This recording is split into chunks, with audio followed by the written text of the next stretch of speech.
Tuhan bersamamu. Dan bersama rohmu. Inilah Injil suci menurut Markus. Dimuliakanlah Tuhan. Sekali peristiwa datanglah ibu dan saudara-saudara Yesus ke tempat ia sedang mengajar. Mereka berdiri di luar lalu menyuruh orang memanggil Yesus. Waktu itu ada orang banyak duduk mengelilingi dia. Mereka berkata kepada Yesus, "Lihat, ibu dan saudara-saudaramu ada di luar dan berusaha menemui engkau."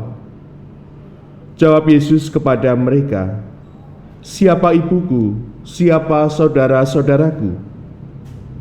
Yesus memandang orang-orang yang duduk di sekelilingnya itu, lalu berkata, "Ini ibuku dan saudara-saudaraku. Barang siapa melakukan kehendak Allah, dialah saudaraku laki-laki, dialah saudaraku perempuan, dialah ibuku." Demikianlah sabda Tuhan.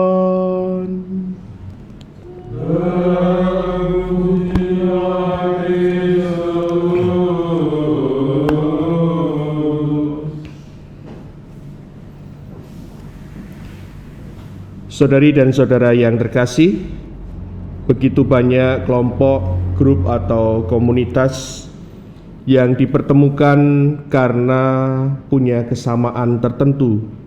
Misalnya karena hobi yang sama, pekerjaan yang sama, karakter pertemanan yang sama, dan misalnya itu dihidupi dengan sungguh, mereka ini punya solidaritas yang sangat tinggi.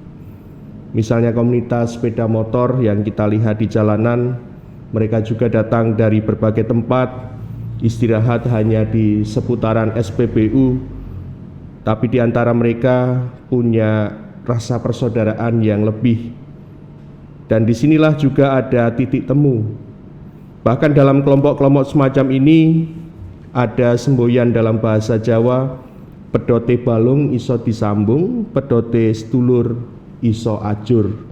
Silaturahmi menyatukan kebersamaan mereka. Dari situasi masyarakat ini, apa yang mereka buat tidak hanya dalam lingkup yang sempit karena relasi keluarga yang mengikat mereka, tetapi dalam kebersamaan itu kemungkinan juga ada pertalian hati yang bisa saling menopang satu dengan yang lain. Bacaan pertama hari ini mempertegas bagi kita misi Allah untuk keselamatan manusia yang hadir dalam diri Yesus Putranya yang terkasih, yang selalu mencari dan melakukan kehendak Bapanya. Kita tahu bahwa Yesus di usia remaja pun punya komunitas kecil dalam diskusinya dengan ahli-ahli Taurat. Ada titik temu sehingga obrolan Yesus dengan mereka bisa nyambung satu dengan yang lain.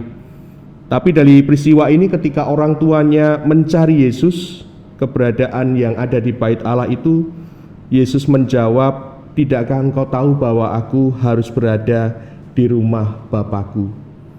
Injil hari ini dari Markus juga punya pola yang hampir mirip dalam situasi di mana Yesus dan ibu dan saudara-saudaranya datang di tempat pengajaran Yesus untuk para pendengarnya.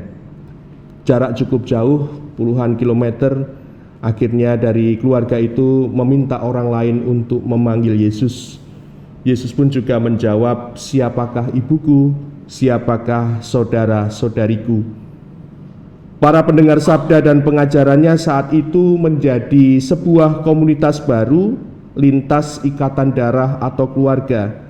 Tapi karena mereka mendengarkan sabda Allah dan pengajaran dari Allah, mereka bisa untuk menemukan kehendak Allah yang bisa menyatukan mereka. Pastilah dalam hal ini Yesus tidak mengecualikan keberadaan Bunda Maria sama dengan saudara-saudarinya.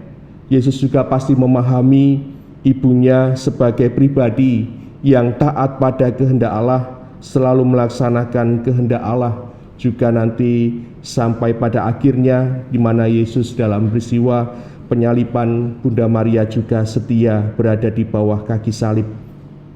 Yesus mau menawarkan inspirasi baru bagi kita bahwa komunitas rohani kita pun bisa terwujud dari kesamaan usaha kita dalam mencari dan menemukan kehendak Allah lewat sabda dan juga peristiwa hidup yang kita alami setiap hari. Kita setiap pribadi juga punya cita rasa dalam menghidupi sabda maupun juga kehendak Allah, dan harapannya itu juga menjadi cikal bakal titik temu di mana komunitas kita terbentuk, saling menghormati satu dengan yang lain, terlebih juga menjadi komunitas rohani yang punya solidaritas karena pertalian hati yang disatukan oleh sabda Tuhan dan kehendak-Nya.